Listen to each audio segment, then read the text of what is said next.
nos dice que nos perseguirán. ¿Qué harán con nosotros? Y cuando usted lo persigue, ¿qué hace? Correr, esconderse y buscar refugio para que no le hagan nada. En el inicio, los cristianos los perseguían y ellos no podían celebrar la fracción del pan como llaman los Hechos de los Apóstoles, sino que ellos tenían que refugiarse en las catacumbas, esconderse para leer la palabra de Dios y celebrar la fracción del pan. Desde un inicio, la iglesia ha sido perseguida. Los primeros cristianos que daban testimonio de la fe fueron martirizados, entre ellos el primer protomártir llamado San Esteban, que San Pablo, en ese tiempo Pablo, aprobó la muerte de este joven o de esta persona porque se llamaba cristiano y seguía a Cristo. Y nosotros encontramos que en el Antiguo Testamento también los profetas eran perseguidos por predicar el nombre del Señor.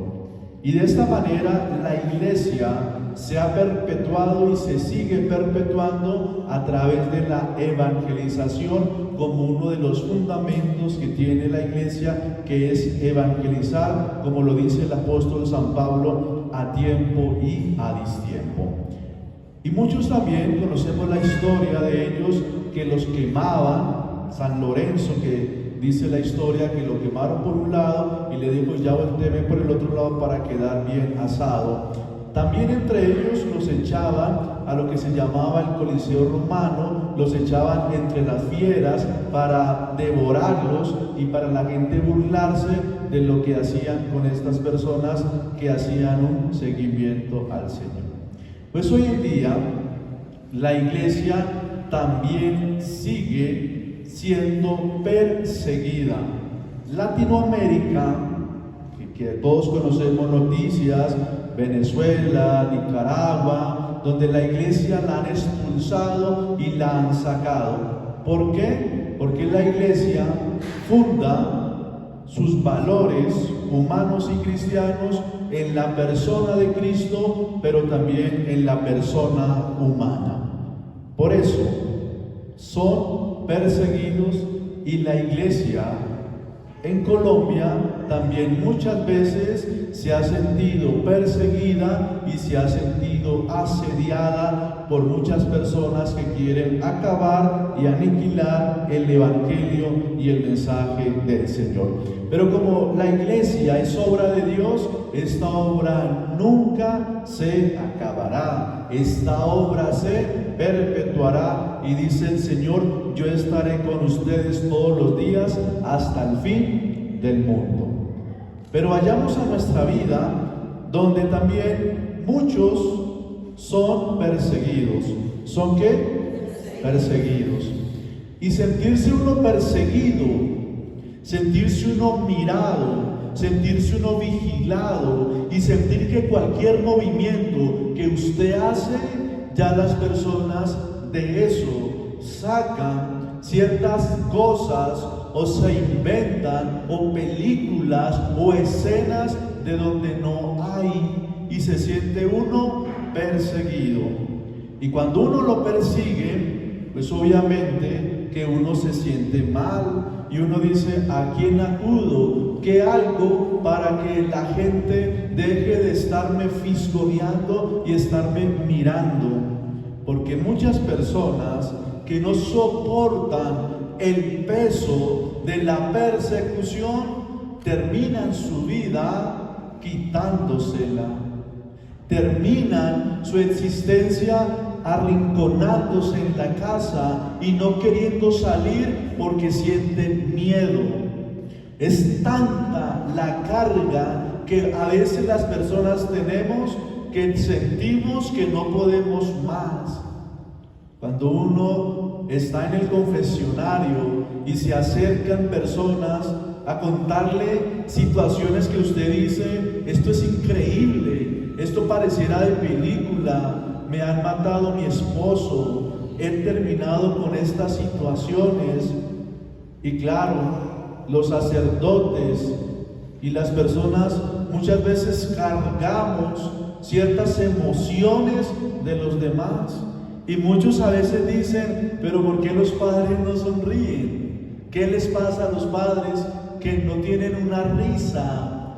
Pues claro, tantas cosas que cargamos con el peso y muchas veces que no podemos decir lo que las personas nos han dicho porque se queda bajo sigilo sacramental. Es una carga que uno siente.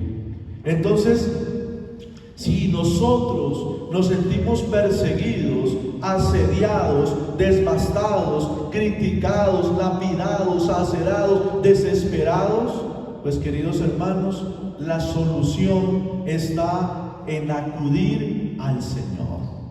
¿Por qué? Porque cuando usted siente que su vida se está desvaneciendo y siente que sus fuerzas no le dan más, porque las personas muchas veces, en vez de ser misericordiosas, en vez de ser personas afables con uno, por el contrario, le critican más los gestos y lo que uno realiza. ¿Cuántos de ustedes no han sido perseguidos por sus mismos hermanos? Seguramente por sus mismos padres, seguramente por compañeros del trabajo, y por muchas circunstancias usted ha tenido que soportar esas situaciones que le hacen a uno para aniquilarlo. ¿Qué hacían los profetas? Predicar. Jesús también fue perseguido por los fariseos, por los saduceos. Fue perseguido, pero él siempre se mantuvo firme en lo que estaba realizando. Por eso, si usted se siente perseguido, sienta que está haciendo la tarea de un buen cristiano. Si usted se siente criticado por hacer el bien, pues usted está marcando una diferencia total en otras personas. Cuando usted sienta que a pesar de que usted hace el bien, realiza todas las cosas en función de los demás y es solamente criticado con lluvias de situaciones, sienta que Jesús lo va a bendecir, que Jesús lo va a proteger. Pero no por eso usted se arrincona, usted se aísla o se va para unos lugares donde nadie sepa de su vida. Por el contrario, hermanos, hay que dar testimonio de un Cristo que está en nuestra vida.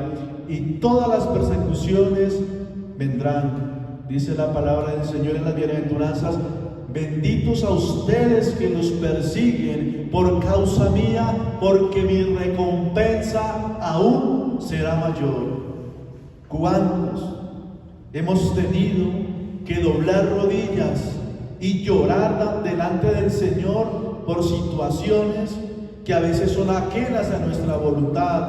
¿Cuántas veces encontramos a la mamá, al papá, a los hermanos llorando por cosas que no aguantan y no soportan? ¿Y quién es quien los va a fortalecer? Pues el Señor. Cuando usted tiene una fe inquebrantable, grandísima, puesta en el Señor, Dios lo va a rescatar. Y detállese que dice la palabra, lo que dice el Señor: yo mismo prepararé la defensa, le daré palabra de sabiduría para que nadie pueda contrarrestar con ustedes. Recuerden lo que le pasó a los macabeos, a la mamá de los macabeos y a ellos, que por estar firmes predicando la palabra del Señor y no dejarse corromper por estas personas, fueron martirizados. ¿Por qué? Por cumplir la palabra del Señor. ¿Desistieron? No. Recuerden también en el cántico de Daniel, Misael y Midrash, y estos que estaban, que fueron echados al fuego. ¿Y qué pasa? El Señor estaba ahí para rescatarlos. Pues usted que lo critican, usted que lo miran mal, usted que no le sonríen, pues siéntase que Dios sí lo ama, que Dios sí lo quiere y que Él sí tiene un amor inmenso por cada uno de nosotros. ¿Y a dónde hay que llevar todas nuestras situaciones de crisis ante Jesús. ¿Dónde me puedo desahogar yo? Con Jesús. Jesús no me va a criticar por las cosas que yo he hecho, solamente que mi conciencia, mi corazón y mis cosas, si Dios está ahí para ayudarnos y decirnos: hijo, levántate, no te quedes ahí sucumbido, no se quede ahí ensimismado, no se quede ahí paralizado. Por el contrario, venga conmigo y evangelice. Tantas personas que han salido de la mazmorra del pecado, como San Agustín, que salió de allí donde se encontraba y Dios lo premió. Pablo, que perseguía a los cristianos, después se convirtió en una persona que evangelizaba. Dios tiene para nosotros cosas hermosas, bonitas y agradables que solo Dios sí sabe pagar. Por eso no se sienta mal cuando hagan algún comentario, alguna crítica, alguna situación de su vida. No se sienta mal, por el contrario, piense que hay en nosotros que hace que las personas nos miren con ojos de crítica, pero Dios te mira con misericordia porque Él sabe de lo que nosotros estamos hechos. Que Dios siga bendiciendo nuestra vida y nos siga dando palabra de firmeza para nunca desfallecer en aquella misión y en aquellas cosas que debemos proclamar, evangelizar y pregonar. Que así sea. Con el pan y el vino presentemos al Señor nuestra vida, lo que tenemos en nuestro corazón.